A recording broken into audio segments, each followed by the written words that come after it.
Tudo bem? Boa tarde. Boa tarde, meus amigos, boa tarde, minhas amigas. Boa tarde. The Bluetooth Rose, device is Rose,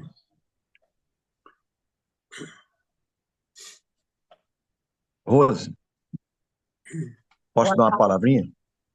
Pode ficar à vontade. Boa tarde, meus amigos, Olha boas só, amigas. Pode falar, Zé. olha só. Não, que a Vera retirou a tipóia, né? E nós estamos aguardando uma pessoa que vai vir fazer uma acupuntura nela aqui. Já está atrasado, já devia ter vindo. Se ele chegar, eu vou ter que sair da aula, tá? Tudo bem, meu, tudo bem. Dá um abraço aí na amiga Vera. Ela Estamos, está aqui do lado, escutando. Ela está escutando também. tá escutando? Verinha, estamos aqui torcendo para que tudo dê certo, tá? Idem, Obrigado. também. Todo mundo Tudo de bom para você. Melhoras. vibrando Ela aqui. está agradecendo aqui. Tudo bem. Melhoras, querida. Muito Mas olha só, obrigada. a fratura já está consolidada. Agora é diminuir as dores, né, e movimentar o braço, né? Aí é Tá Isso bom? fisioterapia, aí. né? Que Quê? bom. Fisioterapia, né? Isso, também vai começar.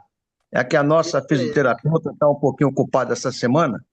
Vamos ver se começa na semana que vem, tá? Isso aí. Vai dar certo. Já deu Boa certo. Obrigado, recuperação para ela. obrigado. É isso. Obrigado. Um beijo aí no coração. Bem, meus irmãos, estamos aqui reunidos, todos, graças a Deus, na Sociedade de Estudos Espíritas Francisco de Assis, hoje, dia 18 de outubro de 2024. Nesse horário, às 16 horas, nós estudamos essa obra, Conversando com os Espíritos, na reunião mediúnica de Terezinha Oliveira. Eu estou aqui na minha cabeça com uma ideia, um pensamento sobre essa data 18 de outubro, desde manhã. Eu vou até colocar aqui rapidinho, 18 de outubro. Eu tenho até uma ideia do que seja, mas eu não tenho certeza. Vou colocar até aqui, ó. 18/10, comemora-se.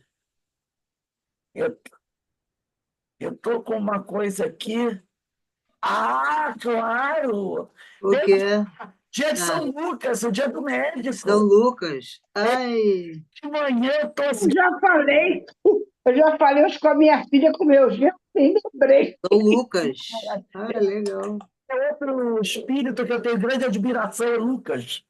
E eu estava de Lucas. manhã, 18 de outubro, é uma data São que Lucas. eu sempre É, veio na minha cabeça de novo. 18 de outubro, eu digo, não, peraí, tem alguma coisa nesse 18 de outubro.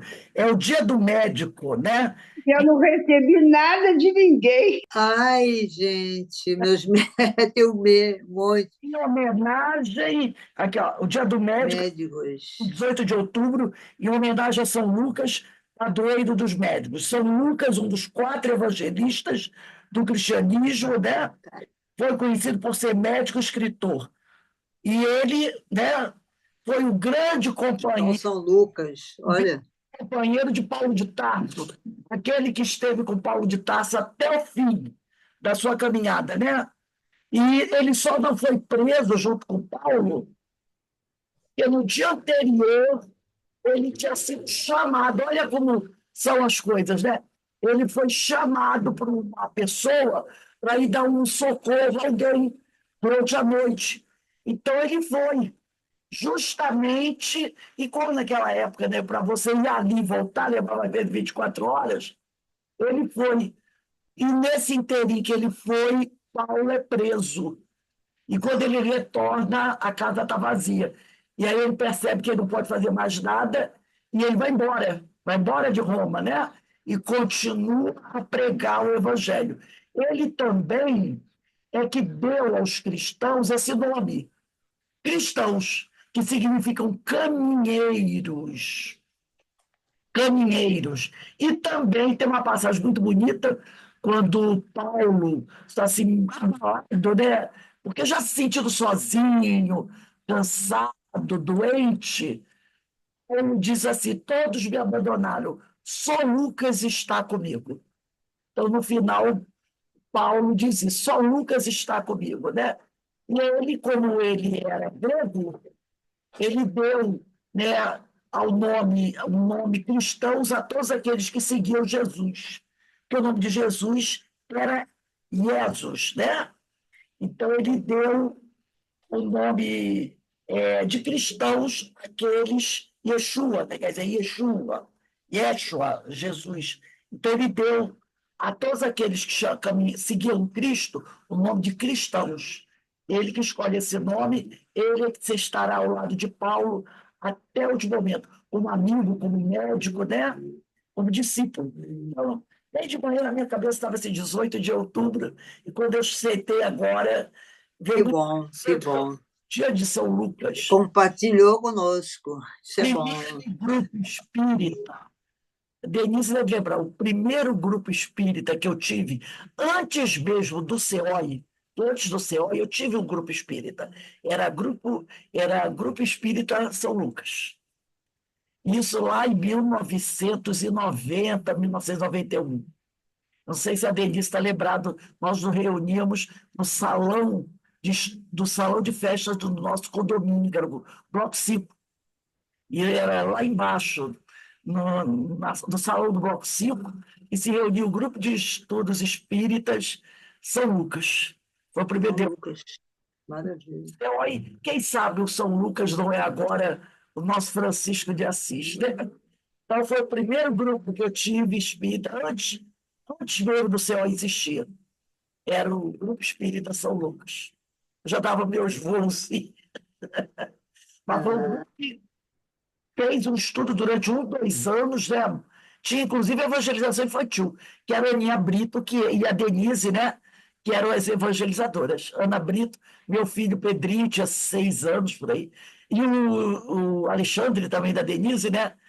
Foram evangelizados pela Ana Brito nesse grupo do São Lucas, lá para os anos 1990, por aí. Então, tem história, tem história. Tem, poxa. Mas esse grande espírito nos ilumine e nos auxilie. E sempre agradecemos a Deus essa oportunidade, né, de continuarmos aqui labutando pela doutrina dos espíritos. Bem, gente, agora que já fizemos essa lembrança de Lucas, dia 18 de outubro, desde manhã que eu falei, essa data está batendo na minha cabeça, e quando eu sentei veio muito claro, então a gente vê que o acaso não existe. Nós, nesse horário das 16 horas, estudamos aqui essa obra, Conversando com os Espíritos da Reunião Mediúnica de Terezinha Oliveira. Hoje, nós vamos dar continuidade ao capítulo 4 dos Espíritos Bons. Nós estamos falando do mentor, né? Não vou ter uma data. Deixa eu tomar um pouquinho de chá aqui. O mentor. E a outra coisa que eu peguei chá e me lembrei, tem um livro, né, sobre o Evangelho, né, tipo assim, de Amélia Rodrigues, onde o Lucas é muito atuante. E um dos remédios que ele recomendava muito para os pacientes que ele atendia era chá de alecrim. Eu me lembro até hoje. Aí ele Alecrim. recomendava chá de alecrim. Então, né, aqui diz assim, mentor, que eu chamo de orientador espiritual. Mas vocês podem chamar como quiserem. É o espírito que ajuda, protege e orienta. Então, olha só, ajuda, protege e orienta. Não é uma pessoa somente, não é apenas uma pessoa, mas sim a um grupo, a uma instituição. Então, a gente percebe aqui que quando nós vimos na aula passada, o guia é o espírito que orienta o trabalho de médico, de um médium, que eu disse que gosto da palavra amigo espiritual. Então, o guia, que eu chamo amigo espiritual, orienta o trabalho de uma pessoa, um médium, tá? O mentor ou o orientador espiritual ajuda a proteger, orienta, não é uma pessoa somente, mas sim um grupo ou instituição. Então, perceba que a responsabilidade é ampliada, é maior, né? Que não é mais uma pessoa, é um grupo ou uma instituição. E essa instituição pode ser grande. Provavelmente será o espírito superior da segunda classe na classificação de Kardec, reunindo saber e bondade. Aí a gente vai pegar o nosso livro dos Espíritos, que eu pedi até para vocês no apoio, tá? Na questão 110. Desculpe, questão 110, 132, tá? livro dos Espíritos. Eloy, eu vou ver, desliga teu microfone, por favor. 111. 111. Eu botei 110, mas é 111, né? Diz aqui, está na parte segunda, capítulo 1 dos Espíritos. E faz parte dessa segunda ordem, bons espíritos. Diz 111, espíritos superiores. Porque aqui a Terezinha diz, provavelmente será um espírito superior da segunda classe, que é a segunda classe dos bons espíritos. Então, diz assim, Verinha, lê para a gente essa questão 111, que eu estou... Segunda classe, espíritos superiores. Esses em si reúnem a ciência, a sabedoria e a bondade. Da linguagem que empregam, se exala sempre a benevolência. É uma linguagem invariavelmente digna, elevada e muitas vezes sublime. Sua superioridade os torna mais aptos do que os outros a nos darem noções exatas sobre as coisas do mundo incorpóreo, dentro dos limites que é permitido ao homem saber. Comunicam-se complacentemente com os que os procuram de boa fé e verdadeira de boa fé a verdade, e cuja alma já está bastante desprendida das ligações terrenas para compreendê-la. Afastam-se, porém, daqueles a quem a curiosidade impele, ou que, por influência da matéria, fogem à prática do bem. Quando, por exceção, encarnam na Terra, é para cumprir a missão de progresso e então nos oferecem o tipo da perfeição a que a humanidade pode aspirar neste mundo. Aqui tem umas coisinhas interessantes. Quando ele diz aqui, né? Primeiro ele diz que a linguagem deles é sempre digna, elevada, o que não é de admirar, né? Depois ele diz aqui, sua superioridade os torna mais aptos do que os outros. Quem são os outros?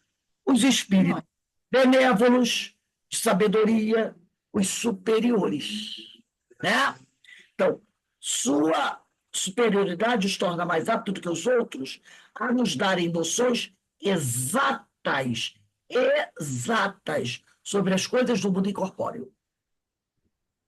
Então, eles têm mais capacidade do que os espíritos benévolos, sábios de sabedoria, a nos dar noções exatas sobre as coisas do mundo incorpóreo. Aí depois ele diz uma coisa importante aqui. Dentro dos limites do que é permitido ao homem saber. Então, eles nos trazem noções exatas sobre as coisas do plano espiritual, mas dentro dos limites que nós, no nosso grau evolutivo, temos condições de saber. Então, não adianta a gente querer saber desses espíritos coisas que estão fora da nossa capacidade de entendimento. Como disse Jesus, aquela frase que muita gente não gosta muito, né? Mas que é exata, não jogueis pérolas aos porcos. Não é porque ele está nos chamando de porcos, é porque os porcos não têm condições de avaliar ou perceber a beleza de uma pérola. Então, ele diz aqui, comunicam-se complacentemente.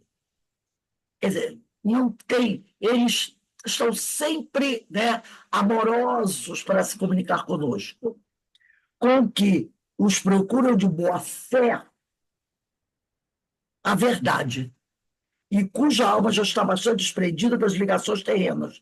Afastam-se, porém, daqueles que os procuram apenas por curiosidade. Isso está muito dentro do que nós estudamos essa semana, né? Aqueles que buscam na comunicação com os espíritos apenas querer saber bobagens, ou que, por influência da matéria, fogem à prática do bem.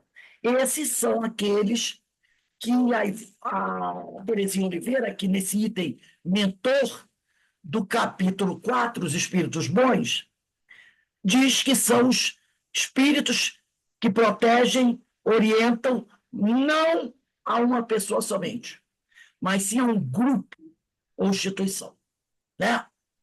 Então, como diz Kardec, eles reúnem saber e bondade. Por sua superioridade, né?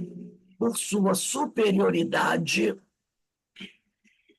espíritos assim são mais aptos do que aos outros para darem noções exatas sobre as coisas do mundo incorpóreo dentro do que é permitido ao mundo saber. Ela aqui está ratificando que o livro dos Espíritos afirmou.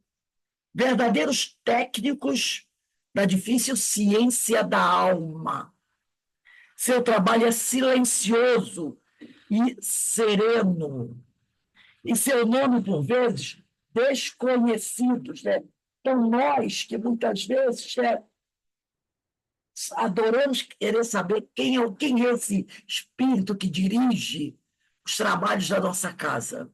Muitas vezes eles adotam até um nome muito simples, sabe? Para não colocarem o nome verdadeiro deles.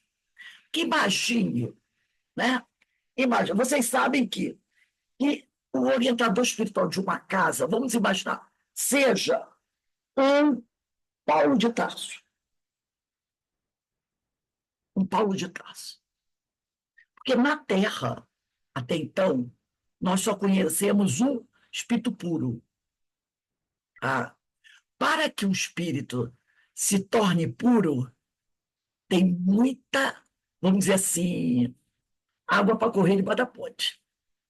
De Paulo de Tarso aos dias de hoje, são apenas 2.000 anos. São apenas 2.000 anos. Não tem nada mais do que isso. 2.000 anos. E os personagens que viveram há 2.000 anos, muitos deles são os nossos livros de história, né? Estão nos nossos livros de história. E Paulo, na sua última encarnação, vamos dizer assim, como Paulo, porque eu acredito que ele teve outras depois de Paulo, como Saulo, deixou alguns probleminhas que talvez ele não tenha resolvido na encarnação com o Paulo de Tarso. Tenha precisado de outras encarnações para resolver. Então, eu, na minha ignorância, acredito que Paulo hoje não é um espírito puro, ainda. Não é um espírito puro. Se alguém discordar, tudo bem. Mas, para chegar a ser espírito puro, eu acho que tem muita caminhada ainda. Né? Eu acredito que nem Francisco de Assis, que não teve as problemáticas de um Saulo naquela encarnação. Uma Maria de Nazaré, talvez seja o espírito que mais próximo esteja de ser um espírito puro, uma Maria de Nazaré, né? Mas isso não diminui. Nem Paulo não diminui ninguém. Olha onde nós estamos ainda. Agora, eles, com certeza, já são espíritos superiores a caminho da pureza, os espíritos superiores. Vamos imaginar, como ela falou aqui, um Inclusive, o trabalho de Paulo hoje, nós estudamos isso, não lembro se foi com o Hermínio, se foi com a Ivone, o trabalho de Paulo hoje é orientar, lembra, Denise? Carmen também estava nessa aula, e nós falamos sobre isso, orientar grandes inteligências que se desviaram do caminho. Emmanuel foi um Agostinho, outro. O grande trabalho de Paulo hoje é orientar, encaminhar essas grandes inteligências que se desviaram. Agostinho é um que foi orientado por Paulo de Tarso. Emmanuel, outro, ele tem essa missão. Ele trabalha com essas grandes inteligências. Porque a gente sabe que a moral independe da inteligência, né? Então, nós temos grandes inteligências aí, mas que se desviaram.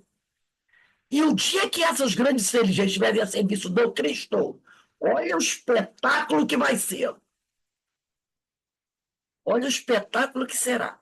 Quando essas grandes inteligências do mundo, esses homens que estão espalhados pelo mundo, lá do passado ou da atualidade, e que estão fazendo besteira uma atrás da outra, mas são muito inteligentes.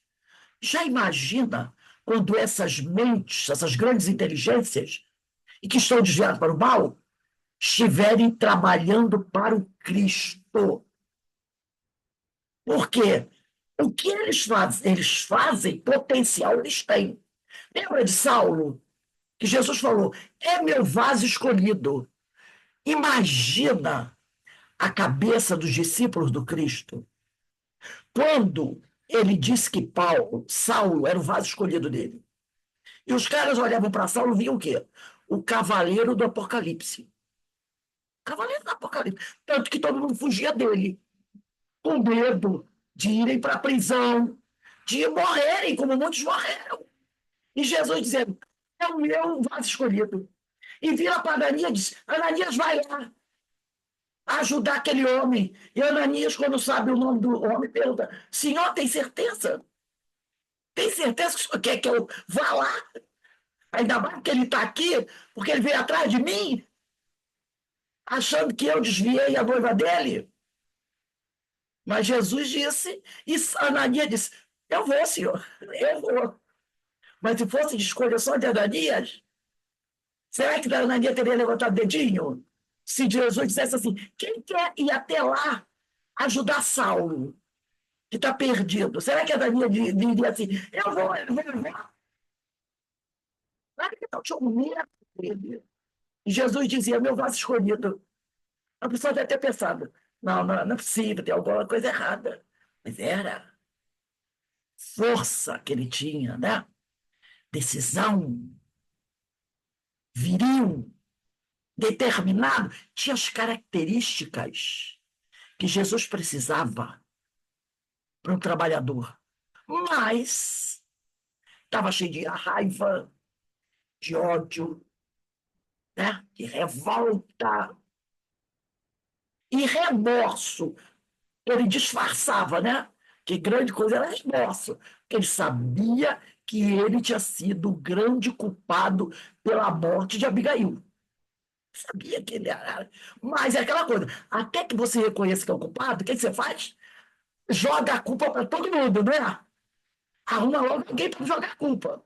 E foi Ananias.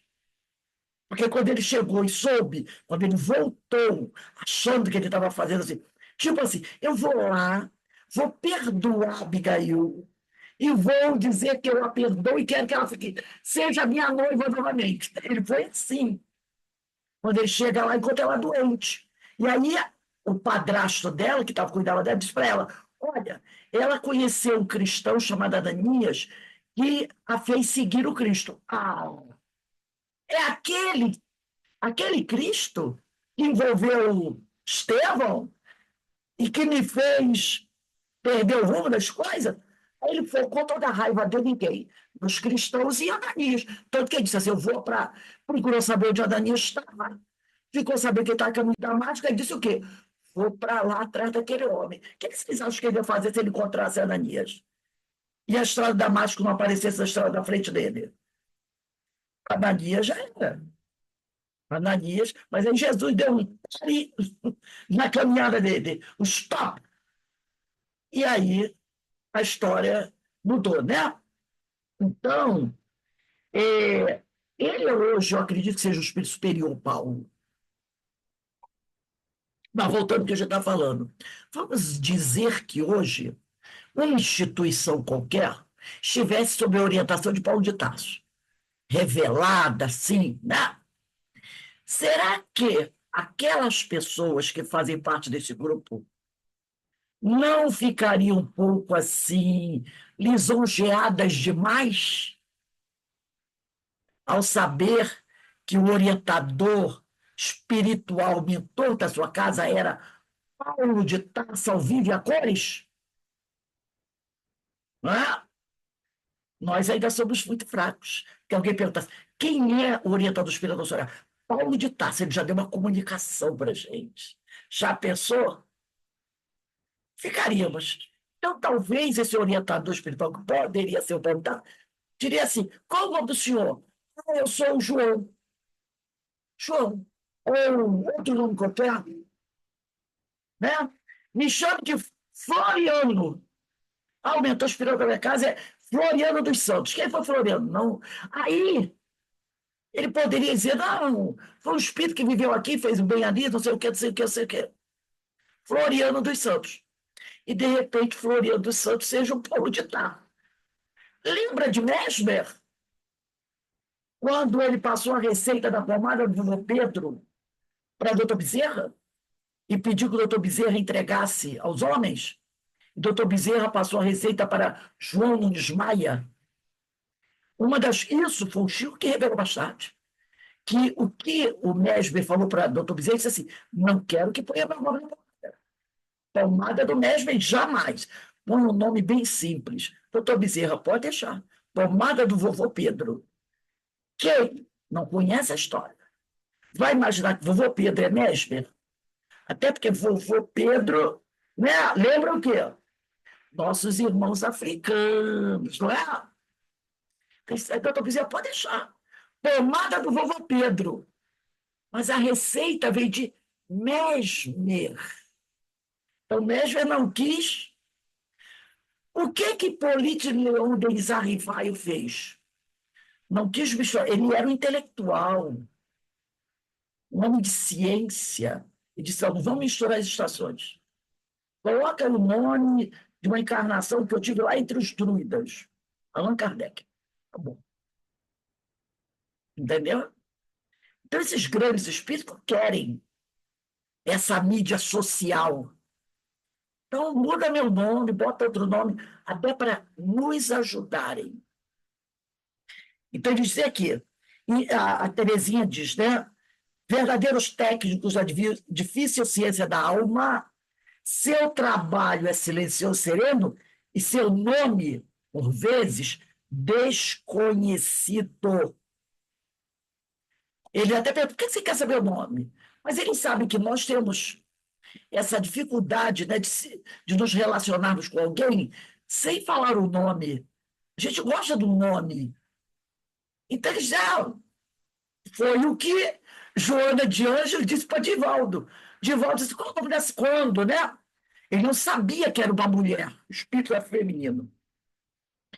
Ele não sabia. Então ele dizia, eu quero saber o nome, né, do senhor que está sempre me ajudando. Que, lógico, lá da década de 30, 40, a mulher, nem no mundo espírito, nem no meio espírito, era bem vista, né? A mulher tinha que ficar lá do canto dela. Assim foi com a Zilda Gama, Ivone Pereira e outras. Era o homem. Se não, reparem uma coisa, movimento espírita. Quantas mulheres hoje existem no movimento espírita em relação aos destaques aos homens? Você não conhece mais homens ao longo da história do movimento espírita? Não é mais o Dr. Bezerra, Eurípides, e vai por aí. Quantas mulheres? Você conta nos dedos de uma mão. Agora, homens, um monte. De uns anos para cá que as mulheres começam a se destacar. Mas nunca houve mulheres? Claro que houve. Que fizeram belos trabalhos? Claro que houve. Mas as mulheres não tinham destaque. Se vinha de mulher, Zilda Gama sofreu preconceito. Assim como Ivone Pereira. Tem uma outra também, que eu esqueço o nome dela, meu Deus.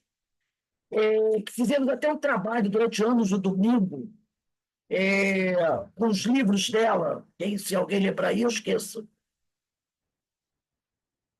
Ela tem até um pseudônimo. Inclusive, Ivone Pereira se dava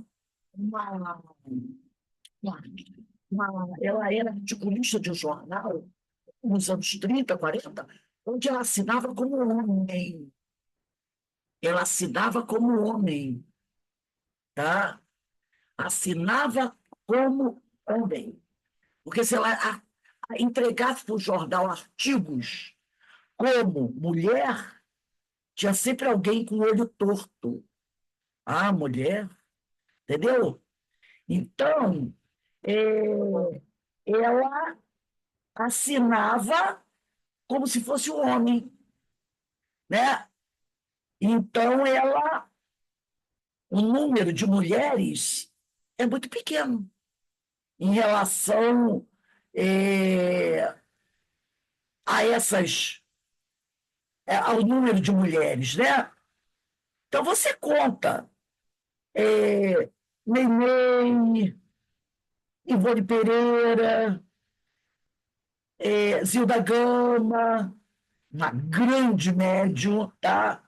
E tem uma outra que eu esqueço, eu tenho até o livrinho dela, mas eu esqueço o nome dela. Inclusive o José Marcos, Eloá trabalhou com a gente no trabalho que a gente fazia domingo. Irmã, se não, não. O Irmão Sem Espírito, não. Isso foi em Zíbia Gaspareto, não é não? A Zíbia também. Zíbia, não. Zíbia, não. Eu coloquei até aqui para tentar me lembrar dela. Nós fizemos trabalhos com ela, gente. Por exemplo, aquela da grande Adália Franco, né? Adália Franco. Da Então, escola, da escola. a Adália Franco a Alberto está falando Alta de Souza. Alta de Souza Poetisa. Alberto que lembrou. Não é Alta de Souza, não é Alta de Souza, é outra. Depois eu lembro dela. Ela tinha uns livrinhos, até uns livrinhos fininhos até. A Hora Celeste? Era Celeste, que tinha o sobrenome, se eu não me engano, tinha um outro nome também, Aura Celeste. Aura Celeste. Mas são poucas. Ela era Adelaide Augusta. Câmara, né? Adelaide Câmara. Se eu não me engano, Isso, tem Adelaide Câmara. Aura Celeste. Poucas mulheres, poucas mulheres. Então, você veja, quando o Divaldo, na década de 40, mais ou menos, se inquiriu o espírito, estava atendendo a ele sobre o nome, o espírito perguntou: por que você quer saber o nome? Não, porque eu quero saber o nome. Ele imaginando que fosse assim, um espírito, sabe, um Gabriel Delane. Ele imaginava isso. Ela disse assim: Joana. Ele falou, tem um livro sobre a vida de Joana de Ângeles, que ele disse assim: Joana, nome de cozinheira? Ele falou para ela: Joana, nome de cozinheira? Ele falou para ela: olha, é preconceito contra as mulheres. Joana de Ângeles. Depois ele foi pesquisar a vida dela, né? Inclusive, ela teve reencarnação no Brasil, teve reencarnação no México. Mas quando ela falou simplesmente para ele assim: Joana. Joana, nome de. Eu não sei se ele pensou, não sei se ele falou o nome de cozinheiro, mas ele diz que, acho que cozinheiro ele pensou, ele falou, mas ele falou, Joana, e ele pensou, nome de cozinheira? Essa é minha orientadora? Joana, mulher. Joana, mulher. E ele pensou, nome de cozinheira está no livro. Entendeu? Não, não combinado, né? Agora, se ela Ô, Rose, serve, na palestra da Maíse, ela falou que a Joana foi mãe do Divaldo em outra vida. acredito que talvez tenha sido, né? Mas você veja, é, imagina se ela diz para ele que é Bezerra de Menezes. Nossa, né? Oh, quando ela mandou ele rasgar as psicógrafas ficavam no baú, ela disse assim: pode rasgar tudo isso. Ele ficou chocado, mas o que tudo isso fui eu que psicografei? Ela disse: não vale nada. Pode jogar tudo fora. Aí ele virou para ela e disse assim: eu posso ficar pelo menos com a primeira de recordação? Ela disse: sim, desde que você não mostre para ninguém. Porque era treino psicográfico. Tudo treino psicográfico. E ele estava todo idoso, que já tinha um baú cheio de psicografia. E ela mandou ele rasgar tudo aquilo, que eram treinos psicográficos. Então a gente A vê Joana de Ângeles foi Joana de Cusa, que coisa. e aí o filho, aquele filho que estava sendo queimado junto com ela, era o Divaldo, era o espírito do Divaldo. E falava para ela, né? Não, esquece Jesus, repudia Jesus para ele ser salvo, né? Desconjura, né? Isso. Frei Sora, e também aquela freira, aquela madre que dirigiu um convento aqui no Brasil, na época da independência do Brasil, que quando os portugueses, depois que Dom Pedro I proclamou a independência, as tropas portuguesas vieram, né? Porque, afinal, aqui era uma colônia. Dom João VI tinha ido embora. Mas as tropas portuguesas vieram para levar o príncipe de volta, porque ele tinha se rebelado contra a coroa. E essas tropas, invadiram várias localidades. E eles vão até o convento, onde ela era a Madre Superiora. E eles disseram que iam entrar de qualquer maneira. E imagina um bando de soldados entrando num convento cheio de freiras. Imagina o que aconteceu, né? E ela disse que eles só entrariam passando por cima dela. E E, eles se eu não matam. me engano, essa freira era Joana Angélica, né? Acho que é a Joana Angélica. Eles a matam na porta do convento. E entram Era e só a Joana Angélica. matam todos. Eu aprendi isso, sabe quando? Quando eu fazia o primário. Na minha época, a gente estudava essas coisas no primário. A Guerra de Boabas, essas revoltas todas, quando eu era criança, no primário a gente estudava. E depois, no México, ele também vai ao México. Ela, inclusive, parece que tem uma moeda, uma nota em dinheiro no México, que tem a foto dela, tem o retrato da freira, né? Ela também é muito. É uma santa no México, uma outra personalidade de que ela viveu lá no México. Então, sempre assim como freira, aquela coisa toda, né? Então, ela sabendo que ele era vaidoso, ela diz: Joana, ele tem quase uma síncope. Pô, minha mulher, Juana Inês, né? Do México. Então, do Tem até um México. filme, tem um filme dela. Tem um Vale a pena filme, tem um assistir. filme. Muito bom o filme. então a gente vai ver essas pessoas. Mas ele não sabia disso. Então ele viu Joana, não, pelo amor de Deus. E pensou: nome de cozinheira é a minha mentora? Aí justamente para, né, pegar isso. Então é que ela diz aqui: esses espíritos, nomes desconhecidos. Muitas vezes eles adotam outro nome para passarem ali sem a gente saber quem são. Aconselham, sugerem, retificam, estimulam, nunca ditam as normas. Olha isso aqui. Nunca ditam normas, nem interferem no nosso livre-arbítrio, pois não querem que nos tornemos seus dependentes. Então, se uma casa espírita tiver um mentor, vou usar o nome que a Terezinha Oliveira deu aqui, ditando normas de como a casa deve agir, vocês têm que agir assim, têm que agir assado, tem que pintar a casa de verde, azul, de rosa. Toma cuidado, que isso é questão humana, é problema dos administradores da casa.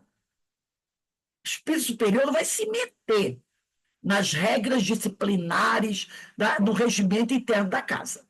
Isso é dos homens.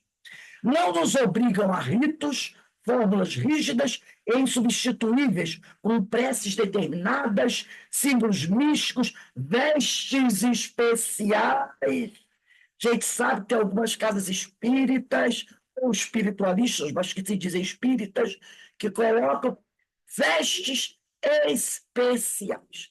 Todos os médios da casa têm que usar azul clarinho. Todos os médios da casa têm que usar rosa clarinho. Todos os médios da casa têm que usar amarelo clarinho. Todos os médios da casa têm que usar branco imaculado. Vocês acham que o espírito superior vai ditar isso? Claro que não. Claro. Uma vez eu vi, ou melhor, eu ouvi. Havia uma companheira que ia sempre à casa espírita. E ela ia sempre com o vestido estampado. Ela gostava de estampados, devia ser minha clone, porque eu sempre também gostei muito de roupa estampada. E ela botava os estampados assim. E eu vi o trabalhador da casa dizer que aquilo não era condizente com a casa espírita, porque a espiritualidade não concordava com esses estampados, roupas estampadas na casa. Aí eu não perguntei, mas de vontade. E se a nossa colega só tivesse vestido para sair?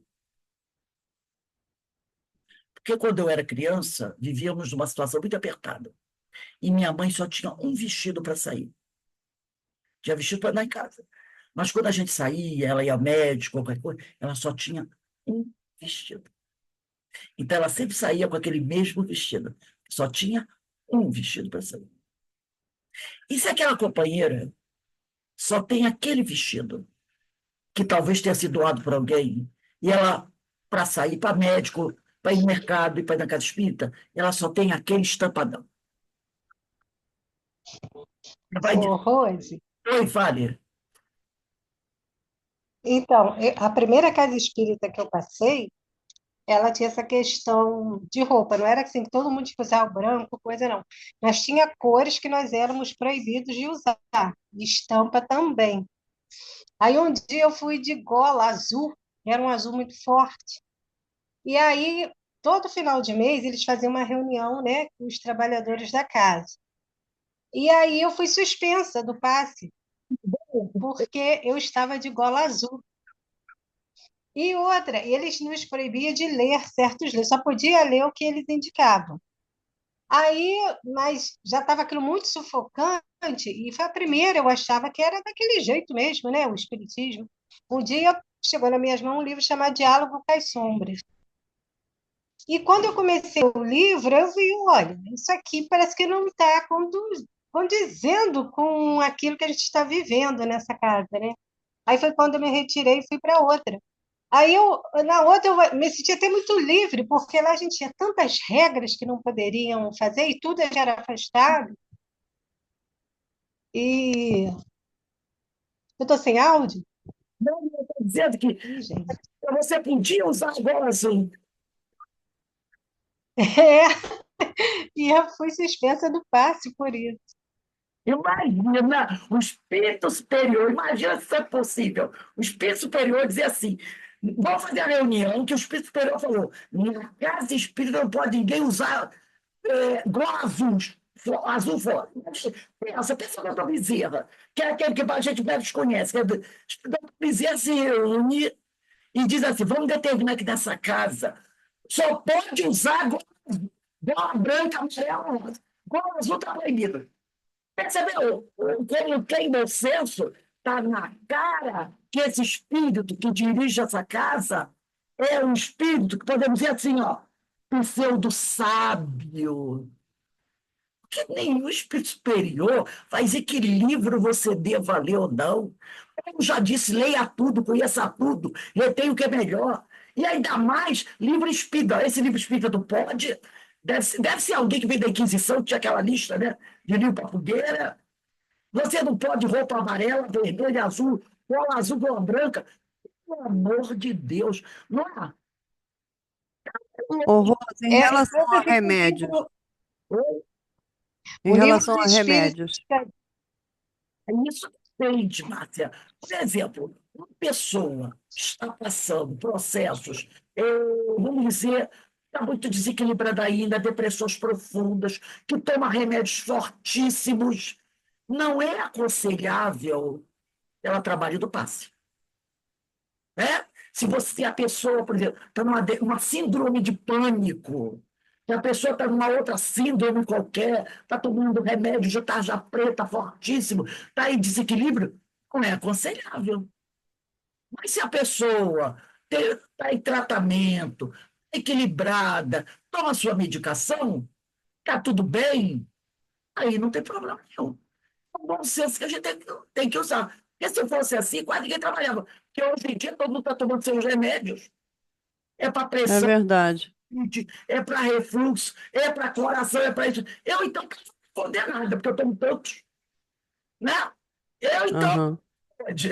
não tinha vaga para mim. Então, é aquele negócio. É o bom senso que a gente tem que usar, né? Aí É depende. porque eu conheço uma pessoa que toma o Rivotril, faz tratamento, mas está uma pessoa equilibrada, mas ela foi proibida de trabalhar. E a gente tem que ver, né? Como essa pessoa está, se está equilibrada, se não está equilibrada. Aí é aquela coisa, as casas, tem coisas que eu não falo nem vou falar, porque são coisas assim, né, que nos assustam, às vezes.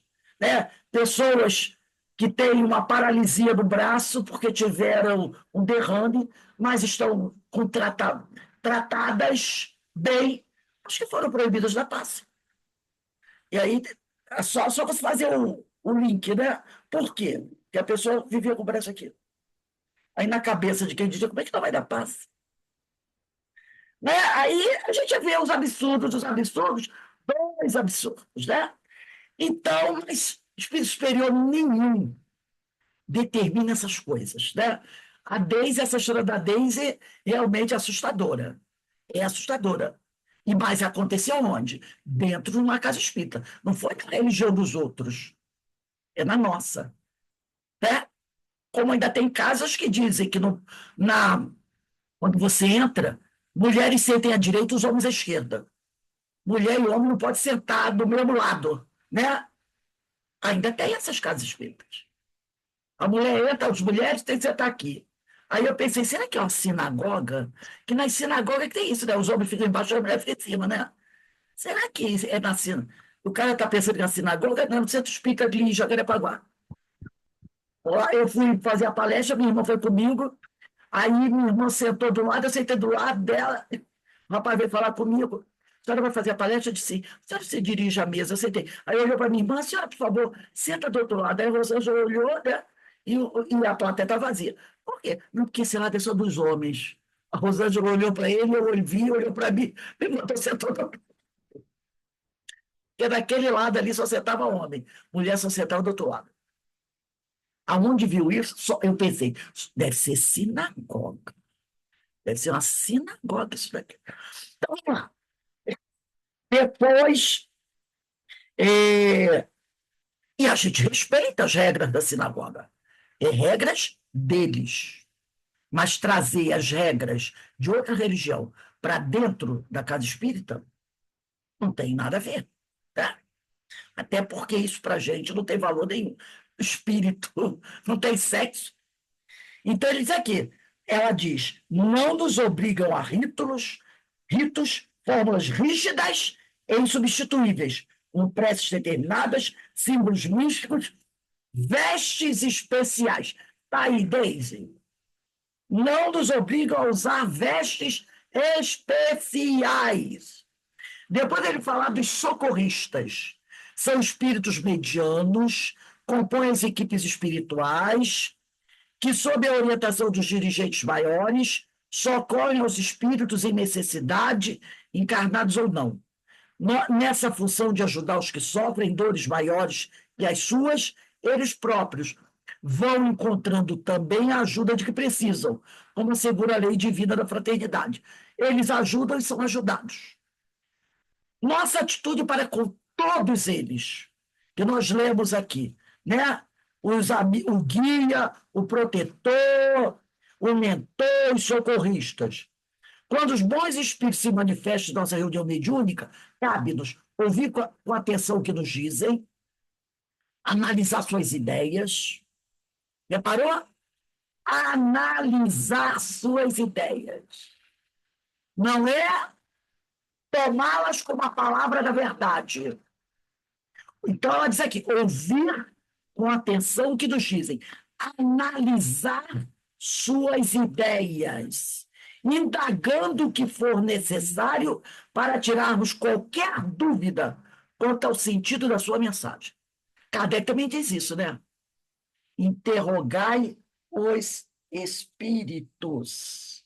Se eu não me engano, está na primeira carta, deixa eu achar aqui. Primeira carta de Paulo. Primeira carta de João, se eu não me engano. É a primeira carta de João. Eu vou até pegar aqui, ó. Capítulo 4. Primeira carta de João, capítulo 4, versículo 1. João Evangelista, né? Ele diz assim, ó. Primeira epístola de São João, capítulo 4, versículo 1. Deixa eu ver se é isso. Capítulo 4, versículo 1. Caríssimos, não deis fé a qualquer espírito, mas examinai se os espíritos são de Deus, porque muitos falsos profetas se levantaram no mundo. Entendeu? Então, primeira epístola de João, capítulo 4, versículo 1. Caríssimos, não deis fé a qualquer espírito, mas examinai se os espíritos são de Deus, porque muitos falsos profetas se levantaram no mundo. Quer dizer, é o que o Kardec falou. Amigos, analisai o que os espíritos falam. E eles não ficam chateados com isso. Rose, esse é João, qual capítulo? Primeira carta de João, porque tem João Evangelista, e aqui tem quando João escreve as cartas. Primeira carta de João, capítulo 4, versículo 1. Porque tem João 3, mas esse não é João 3, é a primeira carta de João, primeira epístola dos Espíritos. Primeira epístola de João, capítulo 4, versículo 1. Caríssimos, não acrediteis em todos os espíritos, mas provai que os espíritos são de Deus. E Kardec fala a mesma coisa. Analise o que os espíritos dizem. Não aceite de pronto, só porque ele é espírito. Lembre que os espíritos são homens que desencarnaram. São homens que desencarnaram. Né?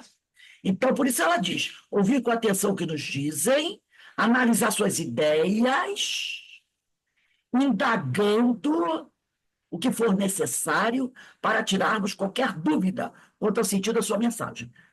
O Espírito deixou uma mensagem? Tudo bem. Agora vamos analisar a mensagem dele. Vamos ver se a mensagem dele está em acordo com as palavras de Jesus, está em acordo com o que Kardec nos orienta. E espírito superior não vai ficar chateado. Vai dizer, nossa, você está duvidando de mim? Se é isso, ó, pode se afasta dele. Porque aí entrou o orgulho. E eles recomendam isso. Número 2, procurar atender suas boas orientações, não segui-las seria perder a oportunidade de errar menos e acertar mais.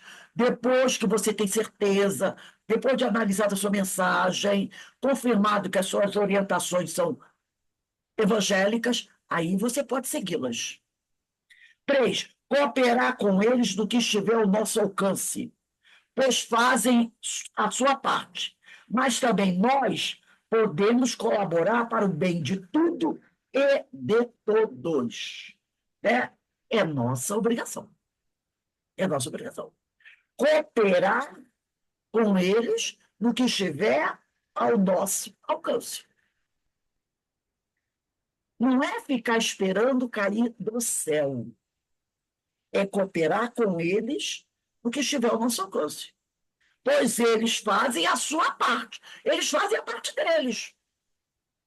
Mas também nós podemos colaborar para o bem de tudo e de todos. E muitas vezes que a gente fica esperando que eles façam tudo, façam tudo. E não é o papel do Espírito nos puxar pela mão. Eles podem até ter feito isso lá no início, quando éramos espíritos primitivos, que ainda não tínhamos o dom da razão. Aí havia o guia, né?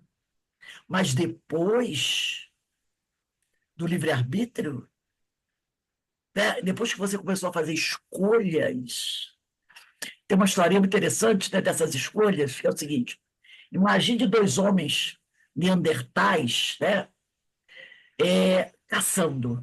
Logicamente, depois que as grandes feras comessem o que tinham que comer, sobrava, era dos homens, né? Aí eles iam lá.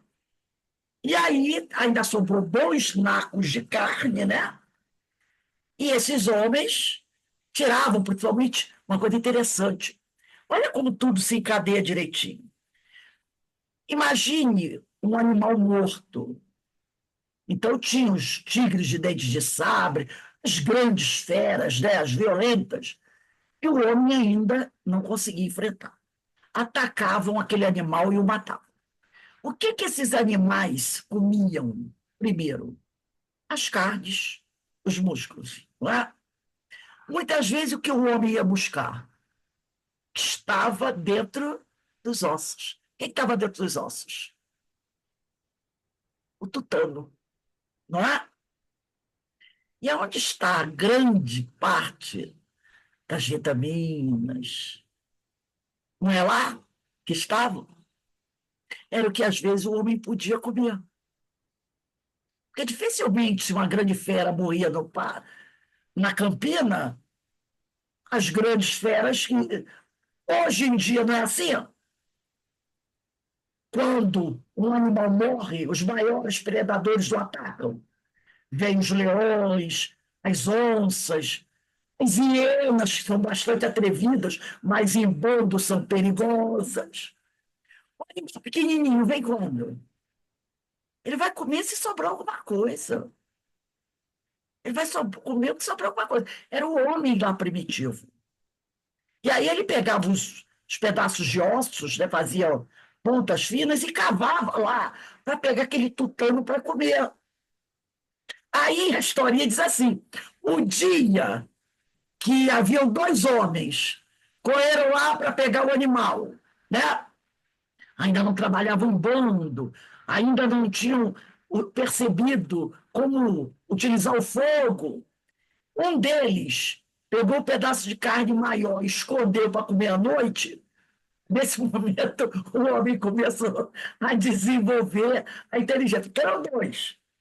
Correram lá, comendo o que podia, né? Porque outras feras podiam aparecer. Aí um deles olhou para um lado, olhou para o outro, viu que o outro estava distraído, pegou um pedaço de carne e escondeu na mão e levou para a caverna para comer à noite.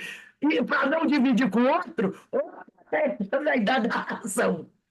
Está entrando a idade da ração. Porque antes eles comiam ali e dividiam, mas aquele olhou: tem um pedaço de carne sobrando aqui, o outro não viu, eu vou esconder aqui, vou levar para a caverna à noite, quando todo mundo estiver dormindo, eu vou comer sozinho. Está usando de quê? Da esperteza, não é? Para ter algo que o outro não tem. Aí ele começa a usar da inteligência para sobreviver e ter suas vantagens. Então, quando o homem desperta e alcança o livre-arbítrio, os espíritos param daquele de guiar. Que aí, ó, você fica por sua conta e a gente vai só ajudando. Então, por isso ela diz aqui: cooperar com eles no que estiver ao nosso alcance. Eles fazem a parte deles, mas também nós podemos colaborar para o bem de tudo e de todos. Por isso que antes ela fala, né, que Que às vezes tem pessoas que têm a casa espírita e acham que as coisas mais comezinhas tem que perguntar. Vou fazer uma reunião para perguntar a espiritualidade qual a cor que a gente deve pintar a casa espírita. Vou perguntar aos amigos espirituais se a casa deve ter tapete, ar-condicionado, 2 andares, 1 andar. Ou se a pessoa pode vir usando vestido estampado, gola azul, forte.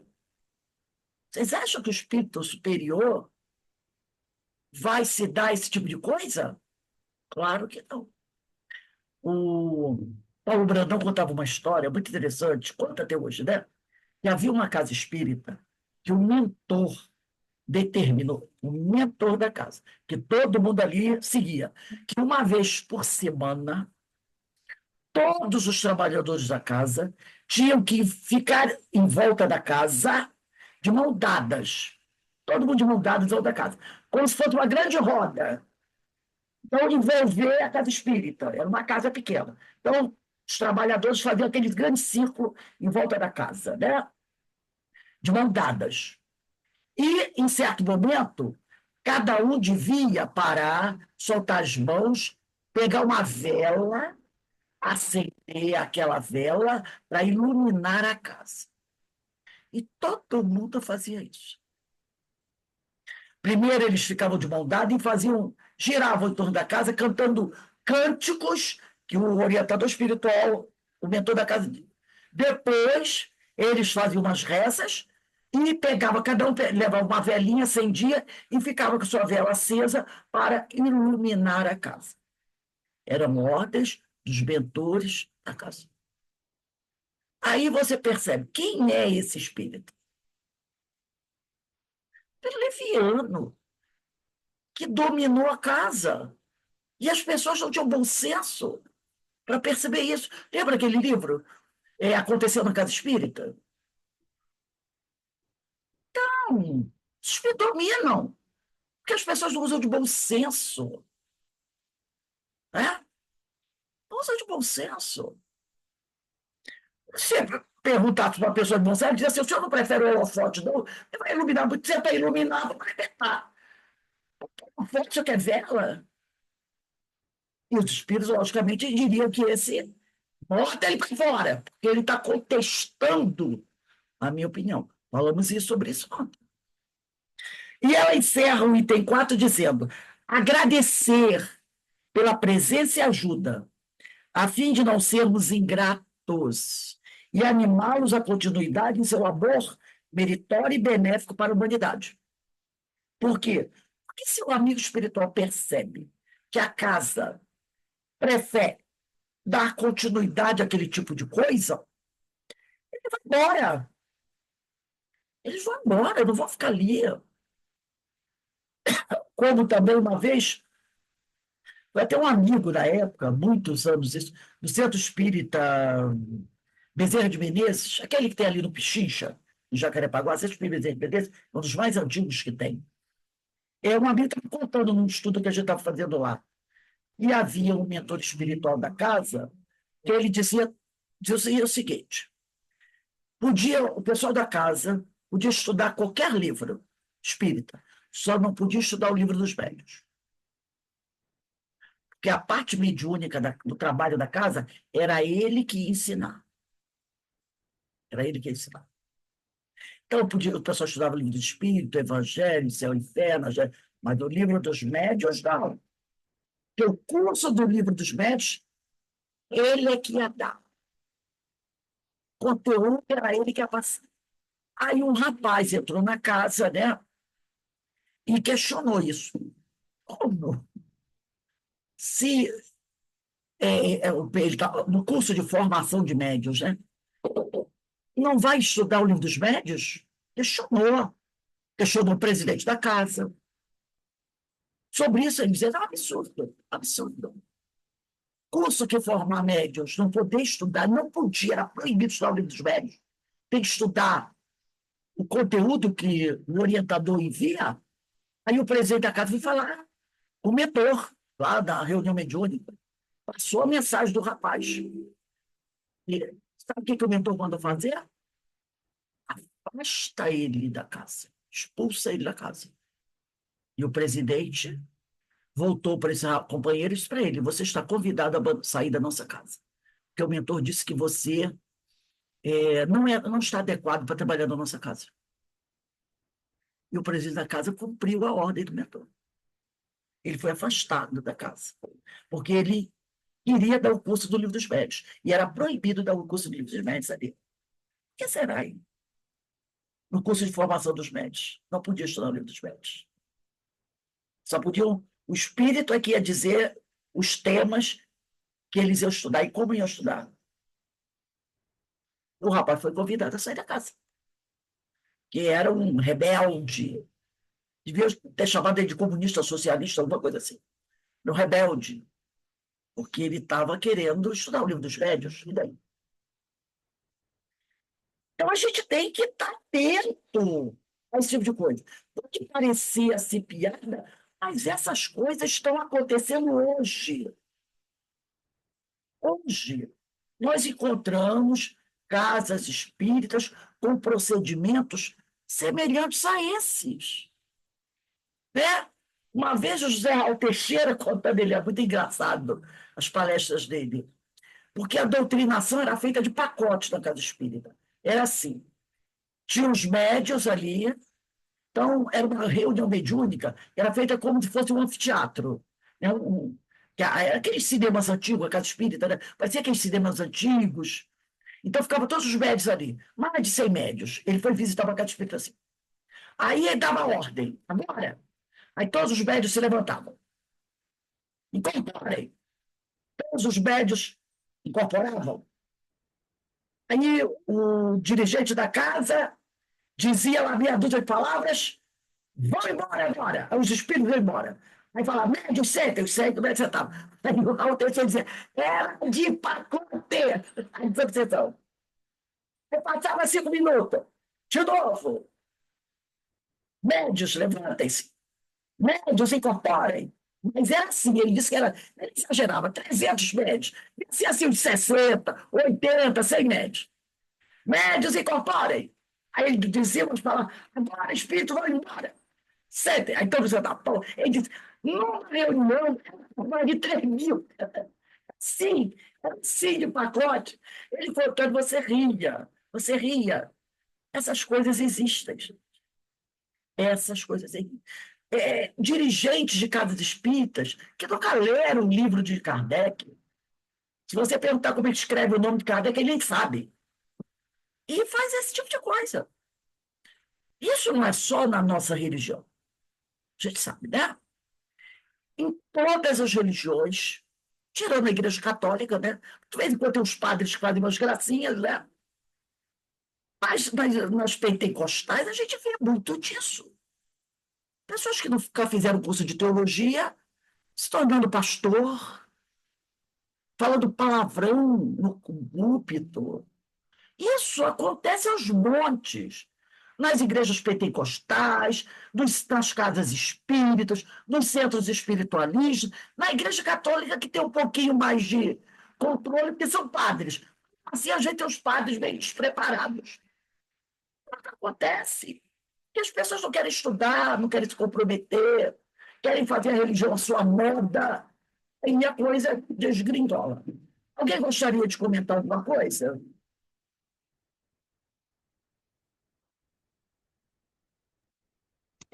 Nessa mesma casa espírita que eu passei do negócio da cola, como você está falando das obras, lá também a gente estudava o livro dos Espíritos, o Evangelho, mas foi um livro dos Espíritos, um livro do Evangelho que o presidente da casa fez.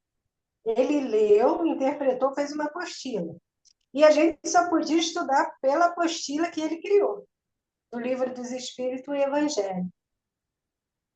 Agora você me deixou de boca aberta. Agora, Mas, como eu te falei, foi a primeira casa espírita que eu fui. E eu achava que era dessa forma.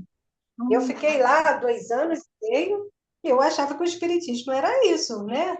Não tinha outra forma. Era a primeira casa que eu estava conhecendo. Então, era assim, a gente tinha uma apostila que ele estudou o livro dos Espíritos, fez suas interpretações, só podia estudar por aquilo, o Evangelho também. através da sua interpretação. Estou falando, gente, que as coisas. E isso não foi, não foi há 30 anos atrás, né, Deise? Uma casa espírita aqui em Petrópolis, e tem o quê? Uns 13 anos por aí. Então vejam que não é coisa do século passado, hein? Não é coisa do século passado. Esse tipo de coisa ainda existe, né? Então a gente tem que estar muito atento, muito atento. E, gente, a gente vai parar por aqui. Olha, semana que vem, dia 25, nós vamos estudar o capítulo 5, Os Espíritos Maus. Olha a data aí, ó, 25/10/24. Os Espíritos Maus. E a Terezinha vai nos surpreendendo, né? E a gente vai se surpreendendo porque a gente vai vendo coisas que, como diz o outro, né, até Deus duvida, né? Essa da apostila, realmente, vai ter uma interpretação do livro dos Espíritos e transformar numa apostila, tá na cara que não tem intenção muito boa nessa história. Gente, não tem. Não tem intenção muito boa, né? Não é mais barato cada um ter o seu livro dos Espíritos, porque fazer uma apostila custa caro, né? Então, e as pessoas que estão fazendo estudo não questionarem. Não falo da Deise, porque a Deise não sabia. Mas é aí que está a história. Né? As pessoas não sabem. E a gente ainda comprava apostila. Eles querem falar que comprava apostila. Queimou a apostila, queimou. Eu teria queimado. Queimava essa apostila para não correr o risco de cair na mão de ninguém.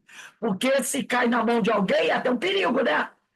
A pessoa seguir as orientações daquela apostila é um perigo. Então, isso é tipo uma coisa para queimar. É um perigo. Queimar. Então, não, acabou, não tenho mais, mas eu tenho amigas que passou por lá que ainda estudam pela apostila. Ai, ai. então, gente, vamos agradecer a Deus, agradecer a Jesus, essa oportunidade que eles nos dão de nos esclarecermos, abrirmos bem nossos ouvidos, nossos olhos, para não nos deixarmos levar por esse tipo de coisa, né? Porque, como a Deise falou, tem gente hoje ainda estudando pela apostila, que de repente vai que o cara até interpretou correto, mas pelo sim, pelo não, queima a apostila e compra o livro. É mais seguro, né? É bem mais seguro. E estude. Porque se a gente não estudar, é isso que pode acontecer. É isso que pode acontecer. Se deixar arrastar por esses pseudo-sábios, que com certeza não estão na elevação do espírito, mas, sei lá, tem alguma intenção por trás disso. Mas os amigos espirituais não chamam, né? Então, Por isso que eu sempre falo, esse livro, Diálogo com as Sombras, que foi o que eu li, foi assim que deu uma abertura para mim, sabe? Daí ver o quanto estava errado. A tua história da Damasco, Hermínio de Miranda, Diálogo com as Sombras. Um livro extraordinário, muito, muito bom mesmo. Né? Então, nós vamos encerrando aqui o nosso estudo da tarde de hoje. Daqui a 15 minutos a gente volta para estudar o livro dos médiuns. Também está muito bom. E o livro dos médiuns, né, é a nossa segurança. Principalmente para quem trabalha com a mediunidade. É a nossa segurança, nada de interpretação. É o livro, a obra de Kardec, o livro dos médiuns. Então, agradecemos sempre a Deus. Daqui a pouco a gente retorna, tá, gente?